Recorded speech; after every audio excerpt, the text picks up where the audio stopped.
ಸದ್ಯಕ್ಕೆ ನಮ್ಮ ಪರಿಸ್ಥಿತಿ ಕಾಂತಾರ ಮೂವಿನಲ್ಲಿ ಎರಡನೇ ಕೋನ ನಾವೇ ಓಡಿಸಿದ್ವಿ. ಫ್ರೆಂಡ್ಸ್, ಇದುವರೆಗೆ ನಾವು ತುಂಬಾ ಒಳ್ಳೊಳ್ಳೆ ಕ್ಯಾಮ್ರಾಸ್ಗಳನ್ನ ಟೆಸ್ಟ್ ಮಾಡಿದ್ವಿ. 12 ಮೆಗಾ ಪಿಕ್ಸೆಲ್, 13, 16, 48, 32, 64, 108 ಎಲ್ಲ ಟೆಸ್ಟ್ ಮಾಡಿದ್ವಿ. ಬಟ್ ಇವಾಗ ಫಾರ್ ದ ಫಸ್ಟ್ ಟೈಮ್ ಇದೇ 200 ಮೆಗಾ ಪಿಕ್ಸೆಲ್ ಹೊಂದಿರುವಂತ ಫೋನ್, ಅದು ಮೋಟೋ H30 ಅಲ್ಟ್ರಾ. ಸೊ ಖಂಡಿತ ಇದ್ರ ಬಗ್ಗೆ ನಾವು ತುಂಬಾ ಡೀಪ್ ವಿಷಯಗಳನ್ನ ತಿಳಿಸಲಿದ್ದೀವಿ. ಇದನ್ನ 108 ಮೆಗಾ ಪಿಕ್ಸೆಲ್ ಕ್ಯಾಮ್ರಾದೊಂದಿಗೆ ಕಂಪೇರ್ ಮಾಡಿದ್ವಿ, 24 ಮೆಗಾ ಪಿಕ್ಸೆಲ್ ನಮ್ಮ DSLR ಒಂದಿಗೆ ಕೂಡ ಕಂಪೇರ್ ಮಾಡಿದ್ವಿ. ಜನಕ್ಕೆ ಹೊಸದಾಗಿ ಬಂದಿದ್ರ ಅಂತಂದ್ರೆ ಇದೇ ರೀತಿಯಾಗಿ ಆನೆಸ್ಟ್ ಡೀಪ್ ರಿವ್ಯೂಸ್ಗೆ ನಮ್ಮನ್ನು ಸಬ್ಸ್ಕ್ರೈಬ್ ಮಾಡಬಹುದು. ಬನ್ನಿ ಶುರು ಮಾಡೇ ಬಿಡೋಣ.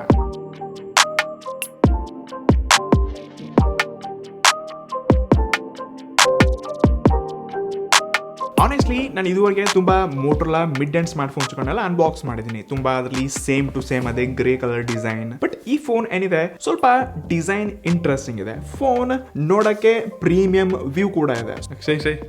ಹೆಂಗ ಅನಿಸ್ತು ಈ ಫೋನ್ ಫಸ್ಟ್ ನೋಡಿದ ಕೂಡಲೇ? ಯಾವ ಫೋನ್ ನೋಡ್ದಂಗೆ ಅನಿಸುತ್ತೆ? ಸೇಮ್ ಹಂಗ ಅನ್ಸತೈತಿ. ಮಂತೇಶ್ ನಿಂಗೆ ಹೆಂಗ ಅನಿಸ್ತಿ ಈ ಫೋನ್?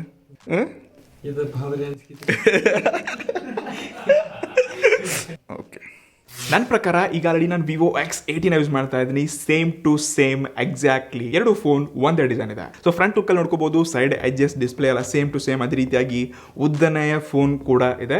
ಹಿಂದಿನ ಭಾಗ ಬಂದ್ವಿ ಅಂದ್ರೆ ಅದೇ ರೀತಿಯಾದ ಗ್ಲಾಸ್ ಒಂದು ಟೆಕ್ಸ್ಚರ್ ಡಿಸೈನ್ ಇರುವಂತ ಬ್ಯಾಕ್ ನಲ್ಲಿ ನೋಡ್ತಾ ಇದ್ವಿ. ಮತ್ತು ಲೋಗೋ ಮೇಲೆ ಕೈಯಾಡ್ಸದ ಕೂಡ ಇಲ್ಲಿ ಕೂಡ ರಬ್ಬರಿ ಫೀಲ್ ಇದೆ. Exactly same to same design ಇದೆ. ಯಾಕೋ ಏನೋ ಗೊತ್ತಿಲ್ಲ, ಎಲ್ಲಾ ಬ್ರ್ಯಾಂಡ್ಸ್ಗಳು ಒಂದ್ಸರ್ತಿ ಏನೋ ಹೊಸದಾಗಿ ಕಂಡ್ರು ಅಂತಂದ್ರೆ ಎಲ್ಲರೂ ಅದನ್ನೇ ತಗೊಂಡ್ ಬರ್ತಾರೆ. ಜನರ ಅವಶ್ಯಕತೆ ಇದೆ ಯಾವ ತರ ಇರಬೇಕು ಲುಕ್ಸ್ ಅದನ್ನ ನೋಡಲ್ಲ. ಬಟ್ ಸೇಮ್ ಅದೇ ರೀತಿ ಕಾಪಿ ಅನ್ನೋ ಹಾಗೆ ಡಿಸೈನ್ ಇದೆ. ಓವರ್ ಆಲ್ ಫೋನ್ ಕೈಯಲ್ಲಿ ಗ್ರಿಪ್ಪಿ ಇದೆ ಮತ್ತು ಈ ಸೈಡ್ ಎಡ್ಜಸ್ ಏನಿದೆ ಇದು ಕೈಯಲ್ಲಿ ಸ್ವಲ್ಪ ಚುಚ್ಚಿದಾಗಿರೋದು. ಸೊ ಇದನ್ನ ಮೋಟೋರೋಲಾ ನೋಡ್ಬೇಕಿತ್ತೆ. ಮತ್ತೆ ಕೆಳಗಿನ ಭಾಗ ಕೂಡ ಲೈಕ್ ನನ್ನ ಉಗುರಿಗೆಲ್ಲ ಇದು ತಾಗಿದ್ರೆ ನೋವಾಗೋ ಫೀಲ್ ಆಗುತ್ತೆ. ಸೊ ಈ ರೀತಿ ಇಷ್ಟೊಂದು ಹಾರ್ಡ್ ಮತ್ತು ಶಾರ್ಪ್ ಡಿಸೈನ್ ಇದೆ. ಇದರಂತ ಡಿಸ್ಪ್ಲೇ 6.6 inches ಇರುವಂತ POLED ಡಿಸ್ಪ್ಲೇ ಇದೆ. ಫಸ್ಟ್ ಟೈಮ್ ಈ ಫೋನ್ ಕೈ ಹಿಡ್ಕೊಂಡಾಗ ಸೈಡ್ ಎಡ್ಜಸ್ ಏನ್ ಕರ್ವ್ ಇದೆ, ಇದೊಂದು ಪ್ರೀಮಿಯಂ ಫ್ಲಾಗ್ಶಿಪ್ ಫೋನ್ ನಾನು ಯೂಸ್ ಮಾಡುವಾಗ ಫೀಲಿಂಗ್ಸ್ ಗಳಿದೆ ನನ್ನ ಹತ್ರ. ಸೊ ಇವಾಗ ನಾನು ಇದರಲ್ಲಿ ವಿಡಿಯೋಸ್ ಗಳನ್ನೆಲ್ಲ ಪ್ಲೇ ಮಾಡ್ಕೊಂಡಾಗ ಸೊ ಈ ರೀತಿಯಾಗಿ ಕಲರ್ಸ್ ಗಳು ಮತ್ತೆ ವಿವಿಂಗ್ ಆಂಗಲ್ಸ್ ಗಳು ನಿಜವಾಗ್ಲೂ ಸಖತ್ ಆಗಿರುವಂತ ಎಕ್ಸ್ಪೀರಿಯನ್ಸ್ ಇದೆ. ಇಷ್ಟೇ 144 Hz ನ ಟಚ್ ಸ್ಯಾಂಪ್ಲಿಂಗ್ ರೇಟ್ ಕೂಡ ಇದೆ. ಸೊ ಇಲ್ಲಿ ಟಚಸ್, ಆಪ್ ಓಪನಿಂಗ್ ಮತ್ತೆ ಆಪ್ ಕ್ಲೋಸಿಂಗ್ ಪರ್ಫಾರ್ಮೆನ್ಸ್ ಎಲ್ಲ ತುಂಬಾ ಚೆನ್ನಾಗಿದೆ, ನನಗೆ ಇಷ್ಟ ಆಯಿತು. ಮತ್ತೆ ಪಂಚ್ ಹೋಲ್ ಏನಿದೆ ಈ ಕಟ್ಔಟ್ ಕೂಡ ತುಂಬಾ ಬೆಜಲ್ಸ್ ಗಳನ್ನ ಚಿಕ್ಕದಾಗಿ ನೋಡ್ಕೊಂಡು ಪಂಚ್ ಹೋಲ್ ಕೂಡ ಸಖತ್ ಆಗಿರುವಂತ ಒಂದು ವ್ಯೂ ಕೊಡುತ್ತೆ. ಇನ್ನು ಇದನ್ನ ಔಟ್ಡೋರ್ ಕೂಡ ನಾನು ಯೂಸ್ ಮಾಡಿದ್ದೀನಿ. ಇಲ್ಲಿ ಕೂಡ ನನ್ಗೆ ಯಾವುದೇ ಬ್ರೈಟ್ನೆಸ್ ಕಮ್ಮಿ ಇದೆ ಅನ್ನೋ ಫೀಲಿಂಗ್ಸ್ ಇಲ್ಲ. ಸೊ ಬ್ರೈಟರ್ ತುಂಬಾ ಇದೆ ಮತ್ತು ಡಿಸ್ಪ್ಲೇ ವ್ಯೂ ಮಾತ್ರ ಇದರಲ್ಲಿ ಸಖತ್ ಆಗಿದೆ. ಈ ಪ್ರೈಸ್ ರೇಂಜ್ ಅಲ್ಲಿ ಬೇರೆ ಬ್ರಾಂಡ್ಸ್ ಗಳ 2K ಡಿಸ್ಪ್ಲೇ ಕೊಡ್ತಾ ಇದ್ದಾರೆ. ಬಟ್ ಇದರಲ್ಲಿ HDR ನೀವು ನೆಟ್ಫ್ಲಿಕ್ಸ್ ಅಲ್ಲಿ ನೋಡ್ಬೇಕಾದ್ರೆ ಸಪೋರ್ಟ್ ಆಗಲ್ಲ. ಬಟ್ ಇದರಲ್ಲಿ ಕ್ವಾಲಿಟಿ ಏನು ಕಮ್ಮಿ ಇಲ್ಲ ಆಯ್ತಾ, ನಾವು ಒಂದು ಒಳ್ಳೆ ಎಕ್ಸ್ಪೀರಿಯನ್ಸ್ ಪಡ್ಕೋಬಹುದು. ಇಷ್ಟೇ ಅಲ್ಲದೆ ಇದಿರುವಂತಹ ಸ್ಪೀಕರ್ ಮಾತ್ರ ಸಖತ್ ಆಗಿದೆ. ಒಂದ್ಸರ್ತಿ ಪ್ಲೇ ಮಾಡ್ತೀನಿ. 50% ವಾಲ್ಯೂಮ್ ಇದೆ.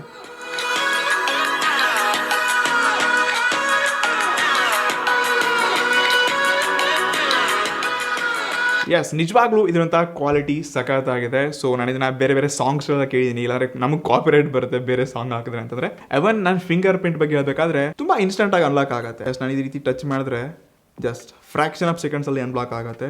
ಇದು ಮೋಟೋರೋಲಾನಲ್ಲಿ ನಾನು ತುಂಬಾ ದಿನದಿಂದ ನೋಡ್ತಾ ಬಂದಿದ್ದೀನಿ. ಈ ಫೀಚರ್ ಕೂಡ ಇದರಲ್ಲಿ ತುಂಬಾ ಇಂಟ್ರೆಸ್ಟಿಂಗ್ ಇದೆ. ಕ್ಯಾಮ್ರಾ ಟೆಸ್ಟ್ ಮಾಡೋ ಸಲುವಾಗಿ ನಾವು ಔಟ್ಡೋರ್ ಶೂಟಿಂಗ್ ಬಂದಿದ್ವಿ. ಇಷ್ಟಲ್ಲದೆ 322 ಮೆಗಾ ಪಿಕ್ಸೆಲ್ ಕ್ಯಾಮ್ರಾ ಬೇರೆ ಟೆಸ್ಟ್ ಮಾಡಬೇಕು. ಹೌದು, ರಿಯರ್ ಸೈಡ್ ಅಲ್ಲಿ 200 mega pixel plus 50 mega pixel plus 12 mega pixel ನ ಟ್ರಿಪಲ್ ರಿಯರ್ ಕ್ಯಾಮ್ರಾ ಸೆಟಪ್ ಮತ್ತು ಸೆಲ್ಫಿ 60 ಮೆಗಾ ಪಿಕ್ಸೆಲ್. ಒಟ್ಟಾರೆ ಆಯ್ತಲ್ಲ ಗುರು 322. ಮೊದಲಾಗಿ ಪಿಕ್ಚರ್ಸ್ ಗಳನ್ನ ನೀವು ಇಲ್ಲಿ ನೋಡ್ಕೋಬಹುದು. ಸೊ ಇಲ್ಲಿ ಸ್ಕಿನ್ ಟೋನ್ ಪಿಕ್ಚರ್ ಕ್ಲಾರಿಟಿ ತುಂಬಾ ಚೆನ್ನಾಗಿದೆ. ನೆಕ್ಸ್ಟ್ ಪಿಕ್ಚರ್ ಅಲ್ಲಿ ನೀವು ಗ್ರೀನ್ ಕಲರ್ ನ ಎಲೆ ನೋಡ್ಕೋಬಹುದು, ಕ್ಲಿಯರ್ ಆಗಿದೆ. ಸೊ ನೆಕ್ಸ್ಟ್ ಪಿಕ್ಚರ್ ಅಲ್ಲಿ ಇಲ್ಲಿ ವೈಟ್ ಕಲರ್ ಟಿ ಶರ್ಟ್ ಇದ್ರೂ ಕೂಡ ಹಿಂದಿನ ಡೈನಾಮಿಕ್ ರೇಂಜ್ ನ ಚೆನ್ನಾಗಿ ಕ್ಯಾಪ್ಚರ್ ಮಾಡಿದೆ. ನೆಕ್ಸ್ಟ್ ಪಿಕ್ಚರ್ ತುಂಬಾ ಕ್ಲಾರಿಟಿ ಇದೆ ಆಯ್ತಾ. ಸೊ ಇಲ್ಲಿ 200 ಮೆಗಾ ಪಿಕ್ಸೆಲ್ ತುಂಬಾ ಒಳ್ಳೆ ಕೆಲಸ ಮಾಡ್ತಾ ಇದೆ. ಆನೆಸ್ಟ್ಲಿ ಇದರಿಂದ 200 ಮೆಗಾ ಪಿಕ್ಸೆಲ್ ನ ಕ್ಯಾಮ್ರಾ ಅಷ್ಟೊಂದೇನು ಅಟ್ರಾಕ್ಟಿವ್ ಅಂತ ಅನ್ಸಿಲ್ಲ ಪಿಕ್ಚರ್ಸ್ ಗಳನ್ನೆಲ್ಲ ನೋಡ್ಕೊಂಡ್ರಿ. ಬಟ್ ನಾನಿವಾಗ ಅಸಲಿ ಟೆಸ್ಟ್ ಆಯ್ತಾ ಅದು ಕಂಪಾರಿಸನ್ ಮಾಡಿದೀನಿ. Xiaomi 11T 108 ಮೆಗಾ ಪಿಕ್ಸೆಲ್ ಇದೆ, ಇದರಲ್ಲಿ 200 ಮೆಗಾ ಪಿಕ್ಸೆಲ್ ಇದೆ. ಎರಡು ಸೈಡ್ ಬೈ ಸೈಡ್ ನಿಮ್ಗೆ ಫೋಟೋಸ್ ಗಳನ್ನ ಕ್ಯಾಪ್ಚರ್ ಮಾಡಿ ತೋರಿಸ್ತೀನಿ. ಎರಡಲ್ಲಿ ಕ್ಯಾಪ್ಚರ್ ಮಾಡ್ತಾ ಇದೀನಿ.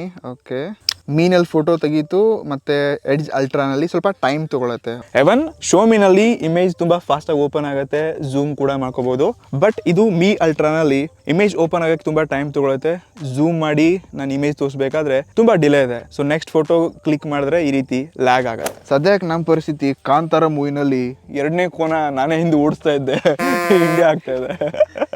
ಸದ್ಯಕ್ಕೆ ಈ ಕಾಂಪಿಟೇಷನ್ ಸ್ವಲ್ಪ ಸೈಡ್ ಏನಂತೆ ಮೋಟೋ Edge 30 ಅಲ್ಟ್ರಾನಲ್ಲಿ ಒಂದೊಂದು ಫೋಟೋ 50 ರಿಂದ 60 MB ತನಕ ಒಂದೊಂದು ಫೋಟೋ ಬರುತ್ತೆ. ಅದೇ Mi 11T ಏನಿದೆ 25 MB ಹತ್ರ ಒಂದ್ ಫೋಟೋ ಬರುತ್ತೆ. ಫ್ರೆಂಡ್ಸ್ ಸದ್ಯಕ್ಕೆ ಮೇಲೆ ವಿಮಾನ ಕೂಡ ಹೋಗ್ತಾ ಇದೆ 100+200 ಯಾವ್ದು ಗ್ಯಾರಂಟಿ ತೆಗಿಯೋದು ನೋಡೋಣ.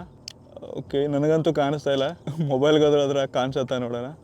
ಓಕೆ ಸೊ ಇಲ್ಲಿ ಫೋಟೋನಲ್ಲಿ ನೋಡ್ಕೋಬಹುದು, ಇದ್ರಲ್ಲಿ ಜೂಮ್ ಜಾಸ್ತಿ ಆಗ್ತಾ ಇಲ್ಲ.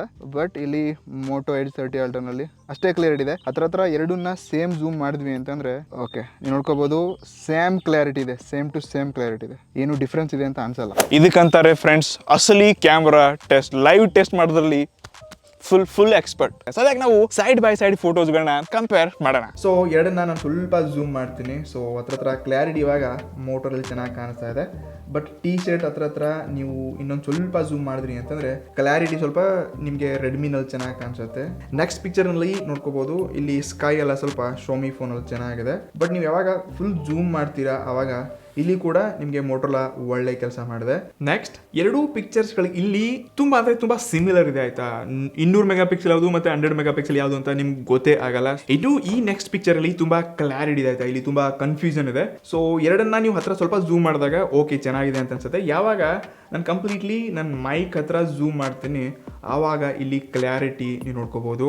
ಇಲ್ಲಿ ಡೆಫಿನೆಟ್ಲಿ 200 ಮೆಗಾ ಪಿಕ್ಸೆಲ್ ಕೆಲಸ ಮಾಡಿದೆ. ಸೊ ಇಲ್ಲಿ ಕ್ಲಾರಿಟಿ ಮೋಟೋ Edge 30 ಅಲ್ಟ್ರಾ ಸಖತ್ತಾಗಿದೆ. ಬಟ್ ಸ್ಟಿಲ್ ನನಗೆ ಇಮೇಜಸ್ ಮತ್ತು ಸ್ಕಿನ್ ಟೋನಲ್ಲಿ ಕಲರ್ಸ್ಗಳಲ್ಲಿ Mi 11T ಏನಿದೆ ಇದು ಒಳ್ಳೆ ಕೆಲಸ ಮಾಡಿದೆ. ಇದು ನೆಕ್ಸ್ಟ್ ಪಿಕ್ಚರ್ ನಾನು ಇಲ್ಲಿ ಡೀಪ್ ಆಗಿ ಸ್ವಲ್ಪ ಅಬ್ಸರ್ವ್ ಮಾಡಿ. ಸೊ ಯಾವಾಗ ನಾನು ಫೋಟೋನ ಝೂಮ್ ಮಾಡ್ತೀನಿ ಇಲ್ಲಿ ಕ್ಲಾರಿಟಿ ಲೋ ಲೈಟ್ ಅಲ್ಲಿ Mi 11T ಸಖತ್ತಾಗಿ ಬಂದಿದೆ. ಬಟ್ ಇಲ್ಲಿ Edge 30 ಅಲ್ಟ್ರಾನಲ್ಲಿ ಅಷ್ಟೊಂದು ಕ್ಲಾರಿಟಿ ಇಲ್ಲ. ಸೊ ಪಪ್ಪಾಯನ ನೀವು ಕ್ಲೋಸ್ಲಿ ಅಬ್ಸರ್ವ್ ಮಾಡ್ಕೋಬಹುದು, ಇಲ್ಲಿ ಕ್ಲಾರಿಟಿ ಮಾತ್ರ Mi 11T ನಲ್ಲಿ ಸಖತ್ತಾಗಿದೆ. ಸೊ ನನ್ನ ಪ್ರಕಾರ ಇಲ್ಲಿ 200 ಮೆಗಾ ಪಿಕ್ಸೆಲ್ ತರ ಕೆಲಸ ಮಾಡ್ತಾ ಇಲ್ಲ ಗುರು. ಇಲ್ಲಿ ಅಷ್ಟೊಂದು ಕ್ಲಾರಿಟಿ ಇಲ್ಲ. ಇದು ಡಿಫರೆಂಟ್ ಕಂಡೀಷನ್ಸ್ ಫೋಟೋಸ್ ತೆಗೆದಿದ್ದೀನಿ. ನೆಕ್ಸ್ಟ್ ನೀವು ಸ್ಕ್ರೀನ್ ಮೇಲೆ ಇಲ್ಲಿ ನೋಡ್ಕೊಂಡು ಅರ್ಥ ಮಾಡ್ಕೋಬಹುದು. ಸ್ವಲ್ಪ ಮಟ್ಟಿಗೆ ಬೆಟರ್ ಕ್ವಾಲಿಟಿ ಇದೆ ಅಷ್ಟೇ. ಇಲ್ಲಿ ಹೆವಿ ಚೇಂಜಸ್ ಆಗಿದೆ ಸಖತ್. 200 ಮೆಗಾ ಪಿಕ್ಸೆಲ್ ಏನೆಲ್ಲ ಹೋಗಳಿದ್ದಾರೆ ಅದೆಲ್ಲ ಅಷ್ಟೇ ದುಡ್ಡಿಗಾಗಿ ಮಾತಾಡಿರುವಂತ ವಿಷಯಗಳಷ್ಟೇ, ಇಲ್ಲಿ ಏನು ಚೇಂಜಸ್ ಇಲ್ಲ.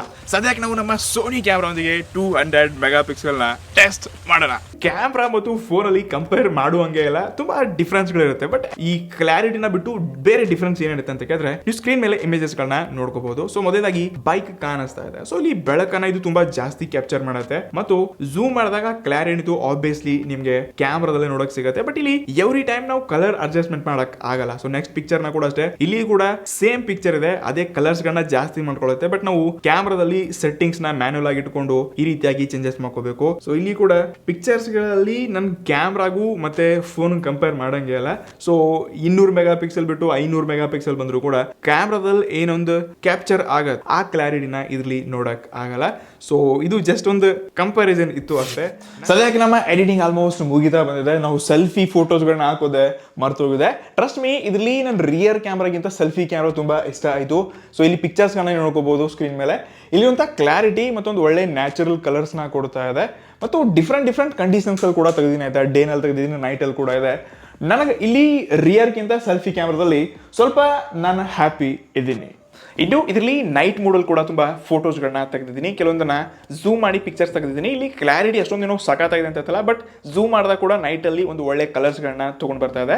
ಇಷ್ಟಲ್ಲೇ ಬೇರೆ ಫೋಟೋಸ್ಗಳಲ್ಲಿ ನಾನು ಕ್ಲಾರಿಟಿನ ಕೆಲವೊಂದರಲ್ಲಿ ತುಂಬಾ ಚೆನ್ನಾಗಿ ನೋಡಿದ್ದೀನಿ ಮತ್ತು ನಾಯ್ಸ್ನ ಅಷ್ಟೊಂದು ಫೀಲ್ ಆಗಲ್ಲ. ಬಟ್ ಕೆಲವೊಂದು ಟೈಮ್ ಯಾವ ಪಿಕ್ಚರ್ಸ್ಗಳಲ್ಲಿ ಸರಿಯಾಗಿ ಫೋಕಸ್ ಆಗಲ್ಲ ಏನೋ ಗೊತ್ತಿಲ್ಲ, ಬಟ್ ಇಲ್ಲಿ ಕೆಲವೊಂದರಲ್ಲಿ ನಾಯ್ಸ್ ಜಾಸ್ತಿ ಬರುತ್ತೆ.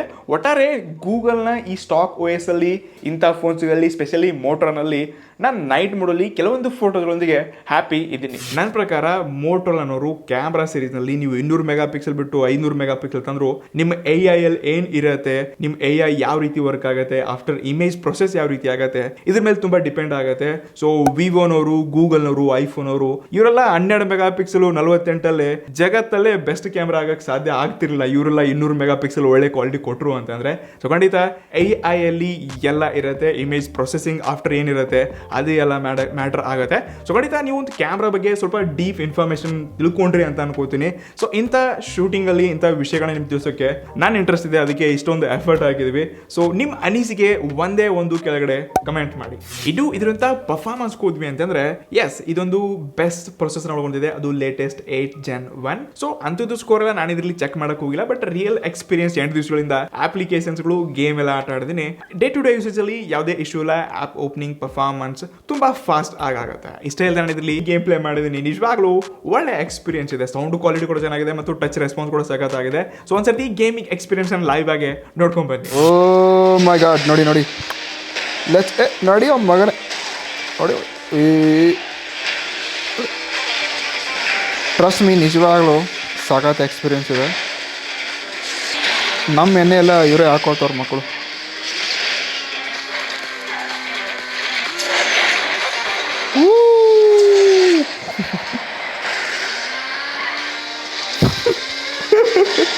ಇಷ್ಟೇ ಅಲ್ಲದೆ ಆಸ್ ಯೂಶುವಲಿ ಇದರಲ್ಲಿ ಗೂಗಲ್ನ ಪ್ಯೂರ್ ಸ್ಟಾಕ್ OS ಇದೆ. ಸೊ ಇದರಂತ ಪರ್ಫಾರ್ಮೆನ್ಸ್, ಆಪ್ ಓಪನಿಂಗ್ ಎಲ್ಲ ಕ್ಲೀನ್ ಆಗಿರುತ್ತೆ. Out of the box Android 12 ಇದೆ ಮತ್ತು LPDDR5 RAM ಒಂದಿಗೆ UFS 3.1 ಸ್ಟೋರೇಜ್ನ ಕೊಡ್ತಿದ್ದಾರೆ. ಎಸ್, ನಿಜವಾಗ್ಲೂ ನಾನು ಈ ಪ್ರೈಸ್ ಕೊಡ್ತಾ ಇದ್ದೀನಿ ಅಂದರೆ ಖಂಡಿತ ಈ ಎಲ್ಲ ಫೀಚರ್ಸ್ ಇರಲೇಬೇಕು. ಬಟ್ ಗೂಗಲ್ ಪ್ಯೂರ್ ಸ್ಟಾಕ್ ಅಲ್ಲಿ ಏನೊಂದು ಎಕ್ಸ್ಪೀರಿಯನ್ಸ್ ಇರುತ್ತೆ, ಅದು ಬೇರೆ ಫೋನ್ಸ್ಗಳು ಸಿಗಲ್ಲ. ಒಟ್ಟಾರೆ ಈ 8 Gen 1 ಪ್ರೊಸೆಸರ್ ಒಂದಿಗೆ Moto Edge 30 Ultra ಒಂದು ವೆಲ್ ಆಪ್ಟಿಮೈಸ್ಡ್ ಫೋನ್ ಅಂತ ಹೇಳ್ಬೋದು. ನನಗೆ ಡೇ ಟು ಡೇ ಯೂಸೇಜ್ ಅಲ್ಲಿ ಮತ್ತು ಈ ಪ್ರೈಸ್ ರೇಂಜ್ ಅಲ್ಲಿ ಒಂದು ಒಳ್ಳೆ ಪ್ರೊಸೆಸರ್ ಅಂತಾನೆ ಹೇಳ್ತಾರೆ. ಇದು ಕೊನೆಯದಾಗಿರುವಂತಹ ಬ್ಯಾಟ್ರಿ 4610 mAh ಬ್ಯಾಟ್ರಿ ಇದೆ. ಇಷ್ಟೇ ಅಲ್ಲದೆ 125 ವ್ಯಾಟ್ ನ ಫಾಸ್ಟ್ ಚಾರ್ಜಿಂಗ್ ಪವರ್ ಅಡಾಪ್ಟರ್ ಕೊಡ್ತಿದ್ದಾರೆ. ಎಸ್, ಇದು ಫಾಸ್ಟ್ ಚಾರ್ಜ್ ಆಗಕ್ಕೆ ಹತ್ರ ಅರ್ಧ ಗಂಟೆಯಿಂದ 40 ನಿಮಿಷ ನಿಮಗೆ ಈ ಫೋನ್ ಫುಲ್ ಚಾರ್ಜ್ ಆಗುತ್ತೆ. ಎಸ್, ಇದೊಂದು ಇಂಟ್ರೆಸ್ಟಿಂಗ್ ವಿಷಯ.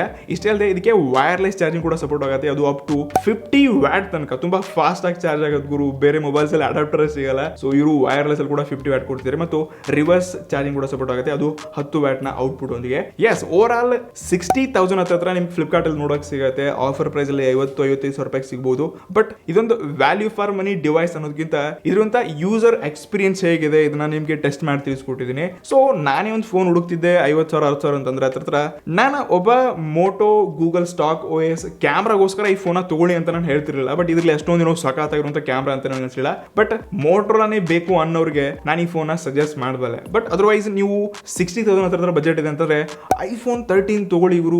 ಏನಕ್ಕೆ ಈ ಫೋನ್ಸ್ಗಳು ಬೇಕು, ಎಷ್ಟೋ ಮಚ್ ಬೆಟರ್ ನಿಮಗೆ ಅಲ್ಲೆಲ್ಲ ಫೀಚರ್ಸ್ಗಳು ಮತ್ತೆ ಒಂದು ಯೂಸರ್ ಎಕ್ಸ್ಪೀರಿಯನ್ಸ್ ಸಿಗುತ್ತೆ. ಸೊ ಬಾಕಿ ನಿಮ್ಗೆ ಏನ್ ಅನ್ಸುತ್ತೆ, ಐಫೋನ್ 60,000 ರೂಪಾಯಿ ಬೇರೆ ಮತ್ತೆ ಇದಕ್ಕಿಂತ ಒಳ್ಳೆ ಫೋನ್ ಯಾವ್ದಾದ್ರು ಸಿಗತ್ತೆ ಅಂತಂದ್ರೆ ಕಮೆಂಟ್ ಮಾಡಿ. ಮತ್ತು ನಮ್ಮ ವಿಡಿಯೋ ಬಗ್ಗೆ ನಿಮ್ಗೆ ಏನಾದ್ರು ಒಪಿನಿಯನ್ಸ್ ಇತ್ತಂದ್ರೆ ಕೆಳಗಡೆ ಕಮೆಂಟ್ ಮಾಡಿ, ಅದನ್ನ ಕೂಡ ಇಂಪ್ರೂವ್ ಮಾಡಕ್ಕೆ ಟ್ರೈ ಮಾಡ್ತೀವಿ. ಸಿಗಂತೆ ಮತ್ತೆ ಮುಂದೆ 2 ಗೈಸ್ ಇನ್ ನೆಕ್ಸ್ಟ್ ಒನ್. ನಮಸ್ಕಾರ.